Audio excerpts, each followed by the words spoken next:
Monsieur le chef d'état-major de l'armée de l'air, général Joseph Mamadou Diop,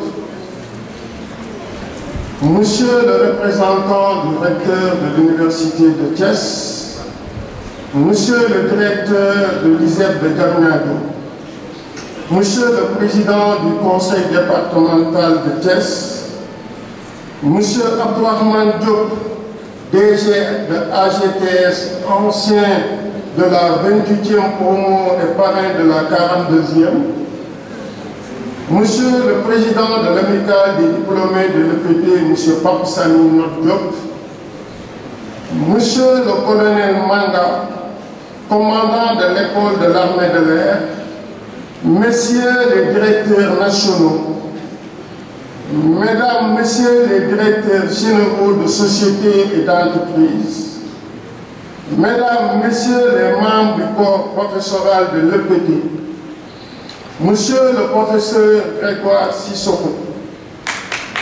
Mesdames, Messieurs les membres du personnel administratif, technique et de service, Mesdames, Messieurs les parents d'élèves et d'étudiants, Monsieur le président de FENAPES, Mesdames, Messieurs les anciens élèves de l'école polytechnique de Thiès, chers élèves, honorables invités, en vos titres, grades et qualités, tout protocole observé.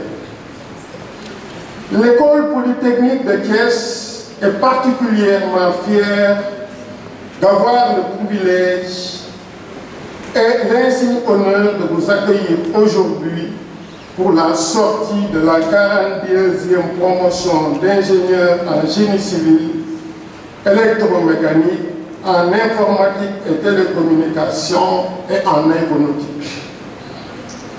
Votre présence massive parmi nous est la preuve de l'intérêt que vous portez à notre chère institution.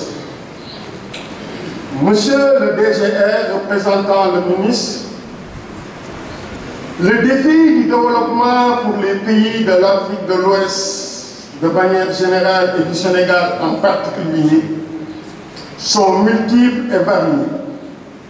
Parmi ceux, nous pouvons citer le défi de l'industrialisation, le défi énergétique, le défi de l'eau, accès et qualité, ainsi que l'assainissement, les infrastructures, l'informatique et les télécommunications, le numérique en général et l'intelligence artificielle.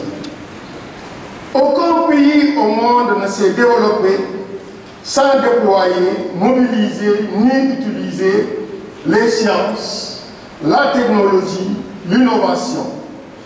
Et le Sénégal en a fait un défi majeur. Pour relever les défis du développement économique et social du Sénégal, le gouvernement est en train de consentir de gros investissements sur le capital humain, axe 2 du plan émergent pour une formation de qualité. Monsieur le DGR, pour réaliser cette ambition, se mettre au diapason du monde moderne, faire face au nouveau paradigme de l'enseignement supérieur du Sénégal et devenir un levier pour le sursaut industriel, économique et environnemental d'un Sénégal émergent, l'EPT a une vision consignée dans un document de stratégie élaboré à la suite d'un diagnostic complet, sans complaisance, de manière inclusive. Ainsi, l'EPT a retenu 4 axes d'orientation stratégique pour son développement. L'amélioration de l'efficacité interne, la diversification des offres de formation dans la qualité, la promotion de la recherche et de l'innovation technologique, l'ouverture sur le monde. L'amélioration de l'efficacité interne se décline en 4 niveaux. Une politique d'assurance qualité, amélioration de la productivité interne, relèvement du plateau technique et le renforcement du capital humain, En ce qui concerne le relèvement du plateau technique qui passe par l'équipement des laboratoires et une augmentation de la capacité d'accueil, votre département a initié la construction de 8 nouveaux laboratoires, projet du chef de l'État, qui sont quasiment terminés. Il ne reste que les équipements dont nous espérons en disposer bientôt. La construction d'un bâtiment de 200 lits pour le campus social et celle du centre de productivité et de développement industriel. Cette initiative contribuera de manière significative à la montée en puissance de l'école polytechnique de Thiès. Monsieur le DGR, honorables invités, la mise en place du deuxième axe d'orientation stratégique, la diversification des offres de formation dans la qualité, nous a permis d'implémenter le département de génie informatique et télécommunications avec une alternance école-entreprise. Il s'agit là d'une relation de partenariat public-privé qu'on se doit de saluer. Nous en profitons pour remercier du haut de cette tribune tous nos partenaires qui accueillent nos élèves ingénieurs en immersion. Dans le même registre de la diversification des offres de formation, nous avons la deuxième promotion des élèves ingénieurs en aéronautique qui va sortir cette année. Cette filière a vu le jour grâce à une coopération exemplaire entre l'école polytechnique et l'école de l'armée de l'air. Cette filière stratégique contribue à notre souveraineté nationale en matière de formation. Ainsi, je remercie le CNR pour son soutien constant, mais également pour sa présence à cette cérémonie qui témoigne pour nous l'importance qu'il accorde à la formation. Il a de même pour le directeur de l'école de l'armée de l'air, ainsi que tous nos partenaires ici présents qui nous ont soutenus pour la réalisation d'un tel projet.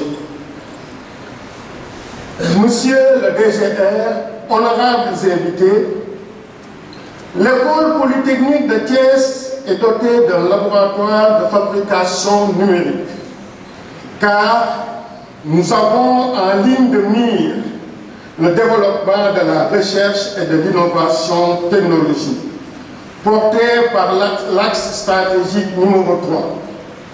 Nous sommes de ceux qui pensent que l'innovation technologique est la voie la plus indiquée pour nos pays afin d'atteindre sous peu une maîtrise satisfaisante des techniques et de la technologie. Notre partenaire Siemens nous a gratifié d'un laboratoire d'automatisme de dernière génération, inauguré l'année dernière, et 3 de nos collègues viennent d'être certifiés Siemens. C'est pour nous le lieu de remercier encore une fois M. Marc Deauville, ici présent,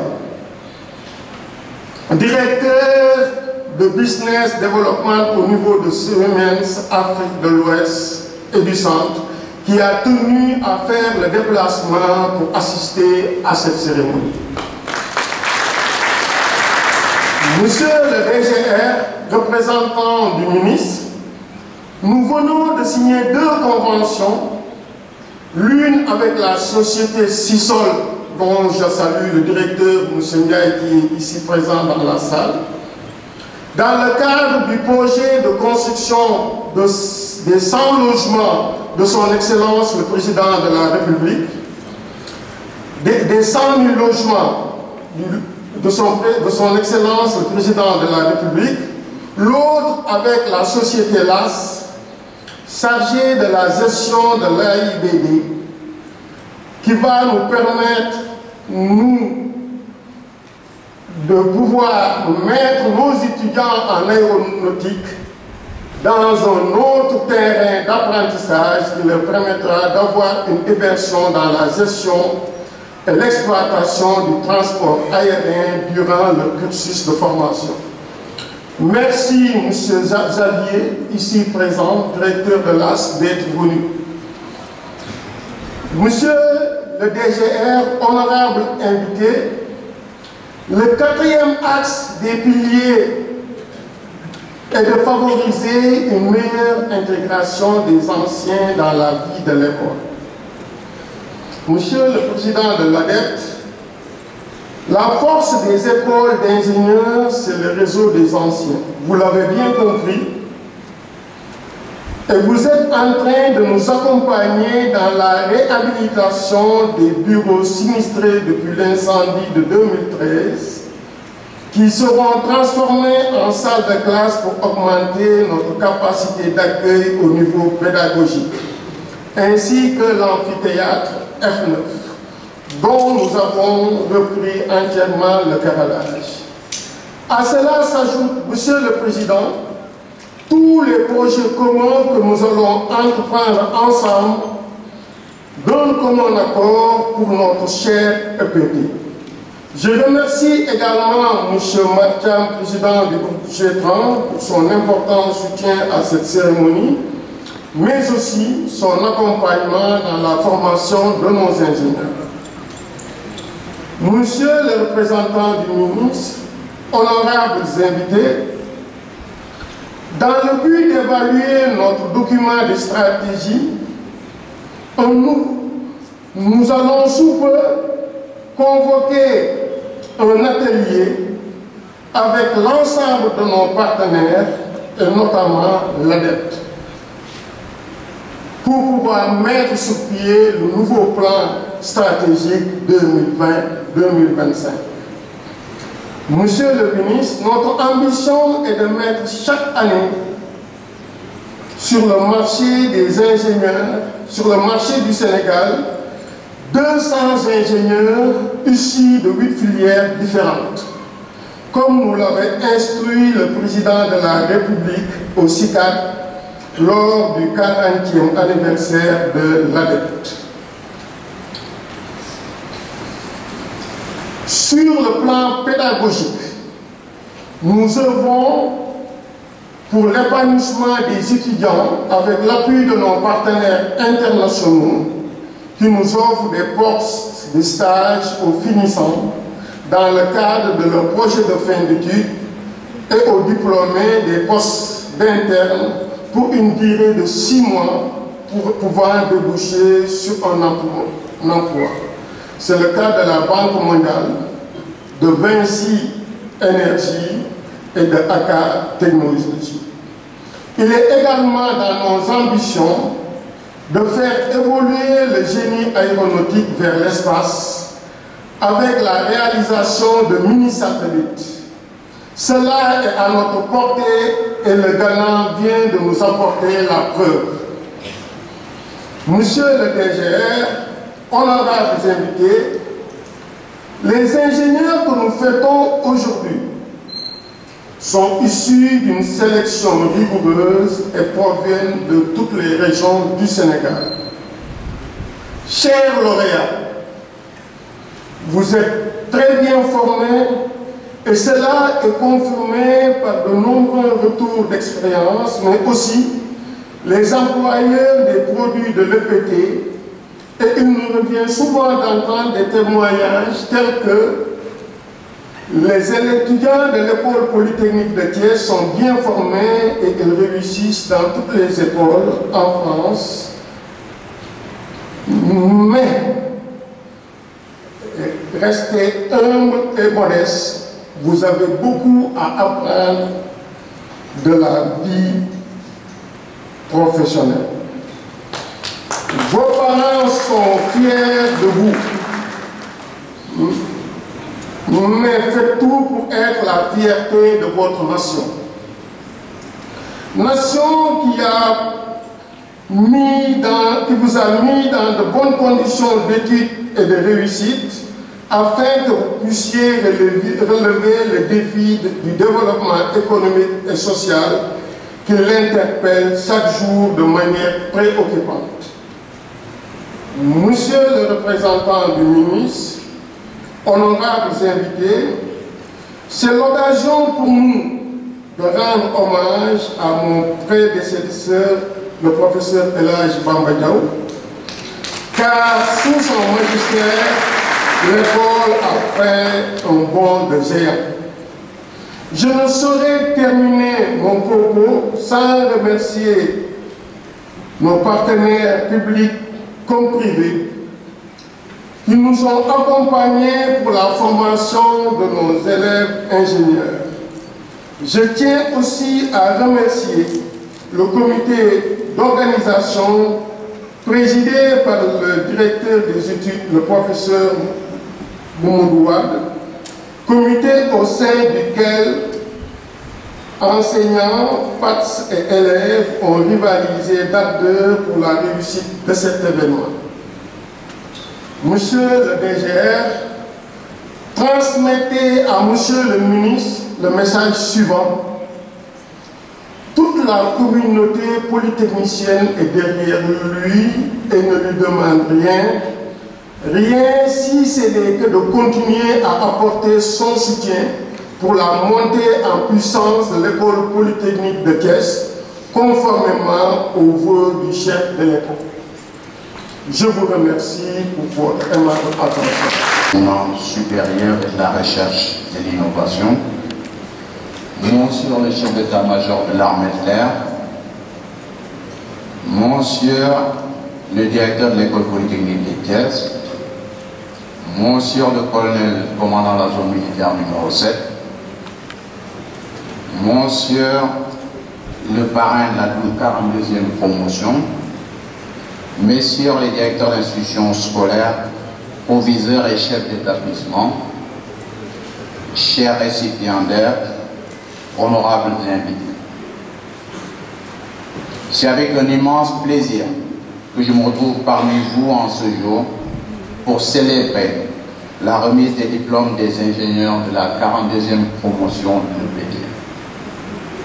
Cette dernière a la particularité d'avoir accueilli la deuxième promotion de génie aéronautique composée de 7 nouveaux ingénieurs, dont 6 étudiants et 1 militaire, qui ont suivi une formation rigoureuse et exigeante.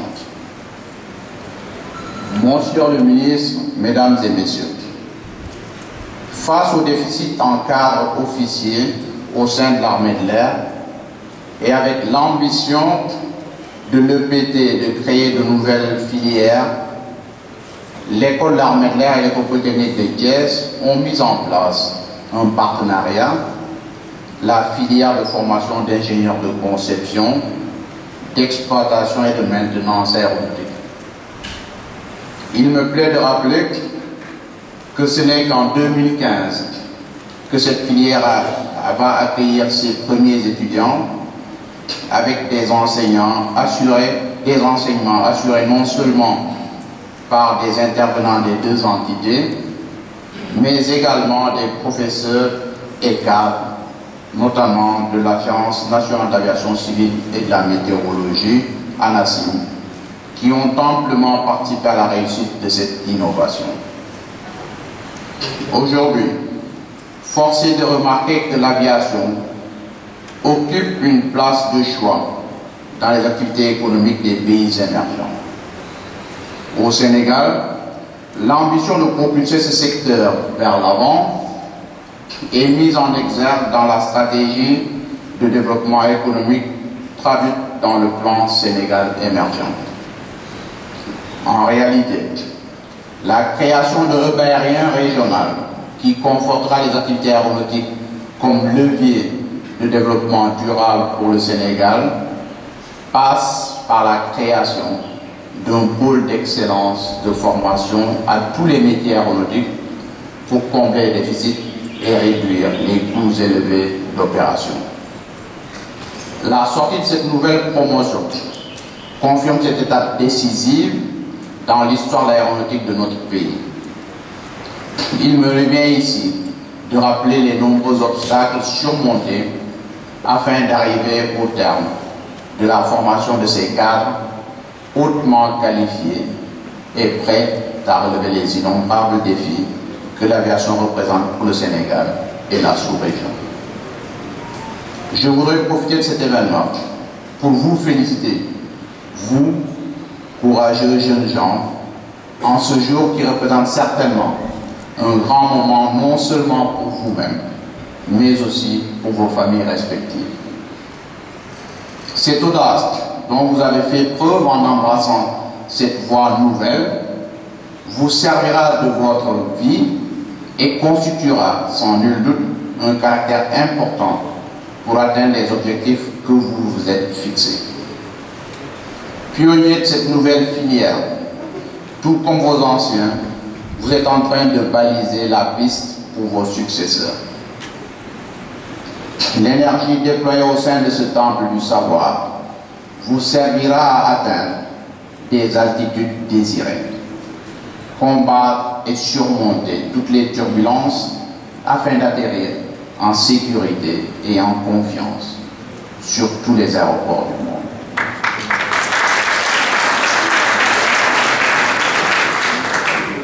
Vous serez désormais les ambassadeurs de vos établissements, mais plus important encore, les porte-drapeaux de votre pays. Chers ingénieurs de la 42e promotion Abdourahmane Diop, la qualité de la formation reçue à l'École Polytechnique de Thiès vous permettra d'aborder les problèmes complexes de l'industrie. Vous pouvez être fiers d'appartenir à la grande et prestigieuse famille polytechnicienne. Je finirai en remerciant très sincèrement l'ensemble du corps professoral de l'EPT, toute l'administration et personnes ressources, sans qui nous ne serions pas arrivés à ce jour aussi magnifique. Dans la vie, disait Saint-Exupéry, il n'y a pas de solution, il y a des forces en marche. Il faut les créer et les solutions suivent. Je vous félicite encore une fois et sachez, jeunes collègues, que le Sénégal compte sur vous pour créer les forces en marche dont il a besoin. Monsieur le ministre, mesdames et messieurs, merci de votre aimable attention. Le général de la recherche et de l'innovation, représentant du ministre de l'Enseignement supérieur et de la recherche et de l'innovation, monsieur le gouverneur de la région de Thiès, monsieur le président du conseil départemental de Thiès, monsieur le représentant du maire de Thiès, monsieur le directeur de l'EPT, monsieur le chef d'état-major de l'armée de l'air, honorables invités en vos titres et rangs, chers parents d'élèves, chers diplômés, c'est toujours un immense plaisir pour moi de revenir dans cette école qui a parachevé mon cursus scolaire. Et je me réjouis d'autant plus que pour l'événement qui nous rassemble aujourd'hui, qu'il s'agisse de promouvoir l'excellence dans le milieu scolaire, de redynamiser le mérite et de fêter et honorer ces jeunes diplômés. Quand le directeur de l'EPT m'a fait part un soir de la décision de l'école de porter son choix sur moi, car ma modeste personne, pour être le parrain de la 42e promotion, j'ai d'abord été hésitant, parce que j'ai jugé qu'il y avait certainement d'autres personnes plus méritantes que moi de cet honneur, mais aussi plus à même d'assumer cette responsabilité de servir d'exemple à ces valeureux ingénieurs sortants. Alors il a insisté et m'a donné les critères et les raisons qui ont conduit à ce choix qui, dit-il, a été unanime. Naturellement, j'ai accepté et lui en ai remercié. Immédiatement, plusieurs sentiments m'ont envahi. D'abord, un sentiment de reconnaissance. De reconnaissance à l'endroit de ma famille, à l'endroit de tous ceux qui ont contribué à ce que je suis devenu aujourd'hui, à l'endroit de l'amicale des diplômés de l'école polytechnique de Thiès, qui m'a offert le cadre pour pouvoir magnifier, en tout cas faire intervenir mon engagement au niveau de l'école. À l'endroit aussi de mes collaborateurs depuis mon premier emploi médecine, mais aussi particulièrement à l'endroit de mes collaborateurs au niveau de l'ambassade de l'AGTS. Ensuite, un sentiment de fierté. Mais très rapidement, ces deux sentiments ont laissé place aux sentiments que sont la responsabilité d'être vu comme un exemple, donc de n'avoir plus le droit à l'erreur, mais aussi un sentiment de motivation. Chers diplômés, chers filles, pour avoir été en août 2005 à votre place, je suis conscient que pour en arriver là, vous avez dû faire preuve de discipline et de persévérance pour que vos efforts soient aujourd'hui récompensés. Vous êtes maintenant appelés à apporter votre contribution au développement de votre pays, de votre continent, et votre diplôme que vous recevez aujourd'hui pourra vous offrir les portes d'une carrière professionnelle belle et utile. Je suis très heureux pour vous et je vous félicite de cet accomplissement majeur.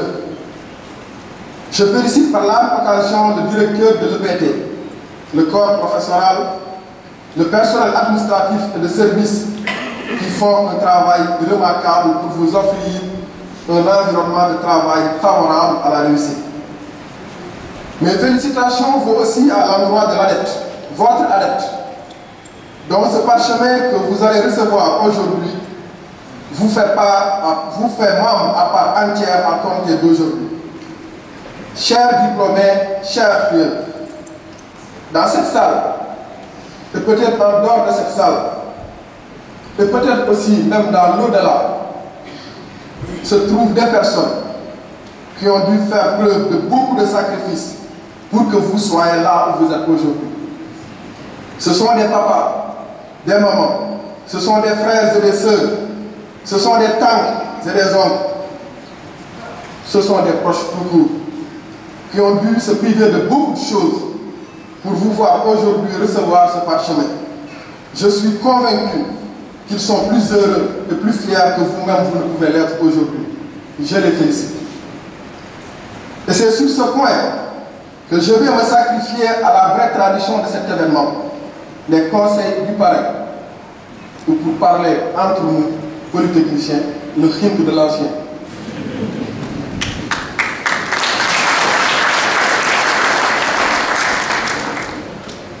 Je vais vous dire ce sentiment qui m'anime,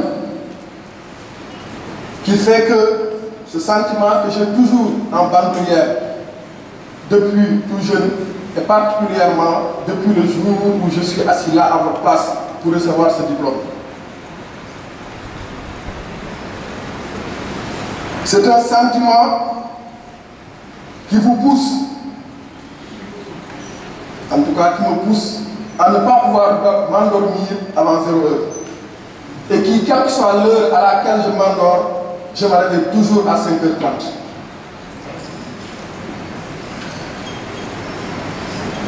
C'est un sentiment qui fait que même le week-end, je ne peux pas faire la grasse matinée. C'est ce sentiment qui conditionne mes actions, qui me pousse à donner l'impression aux gens que je prouve toujours que je ne suis jamais satisfait et que je manque parfois même de patience vis-à-vis des autres quand ils ne sont pas très réactifs. Que je veux toujours faire plus et sur tous les plans et que je sous-estime toujours mes réussites et mes bonnes actions. Ce sentiment, c'est la redevabilité. Je me sens constamment et perpétuellement redevable envers ma famille, mes parents, mes frères et sœurs, mes oncles, mes cousins. Je me sens redevable envers ma belle famille. Je me sens redevable envers mes amis depuis l'enfance, mes voisins de quartier. Je me sens aussi redevable envers tous ceux qui ont contribué à ma formation, depuis l'école coranique, en passant par l'école primaire, le collège Mamadou Diaw, le lycée Malick Sy, l'école polytechnique de Thiès, l'école centrale de Paris et Pont-Chaussée et récemment le CESAC. Permettez-moi s'il vous plaît d'extraire parmi ces enseignants une personne, parce que elle a été au début et elle est encore là aujourd'hui. Je suis le seul dans ma famille à avoir fait le cursus scolaire normal, c'est-à-dire à 6-7 ans rentré à l'école. Tous mes grands frères, c'est à 12 ans, 13 ans, ils étaient à l'école coranique et ensuite ils vont à l'école. J'avais un cousin, et j'ai un cousin encore qui est là dans cette salle, qui avait dit à mon père, tonton Abdourahmane, il a de bonnes prédispositions, il faut qu'il rentre à l'école très tôt, qu'il ne perde pas des années. Il m'a pris par la main en 1987 et m'a conduit chez M. Taï. C'est lui qui parlait tout à l'heure.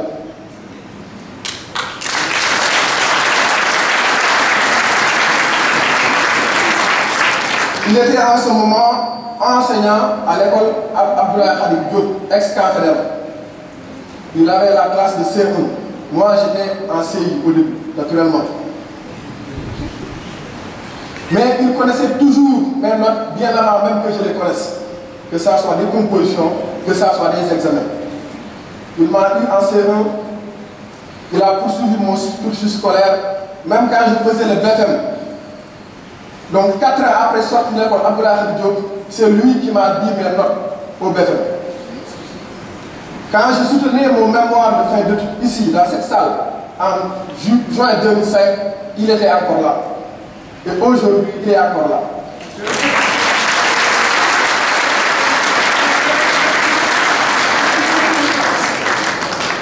Je me sens aussi redevable envers mes collaborateurs depuis mon premier emploi jusqu'à la Boston AGTS.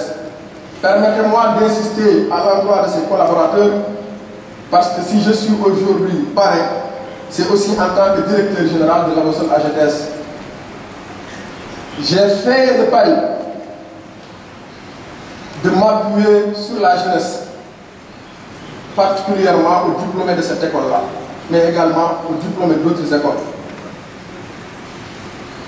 La Boston AGTS est passée de 2011 à 2018-2019 de près de 4 à plus de 100 employés. Le reportage l'a dit tout à l'heure. Pour en arriver là, vous comprenez aisément que ce n'est pas le fruit de mon travail seul. Il y a derrière moi des ingénieurs, des administratifs, des financiers, des techniciens, des ouvriers qui travaillent d'arrache-pied pour la réussite de cette entreprise et qui ont fait aujourd'hui ce que je suis. Cette redevabilité va aussi à l'endroit du contribuable sénégalais. Je le dis avec fierté, je suis issu d'une famille pauvre. Quand j'étais à l'école primaire, je peux dire durant toutes les 6 ans de l'école primaire, il m'arrivait régulièrement de partir à l'école le matin sans prendre le petit déjeuner. De rentrer à la maison, de ne pas trouver le déjeuner. Ça m'arrivait régulièrement.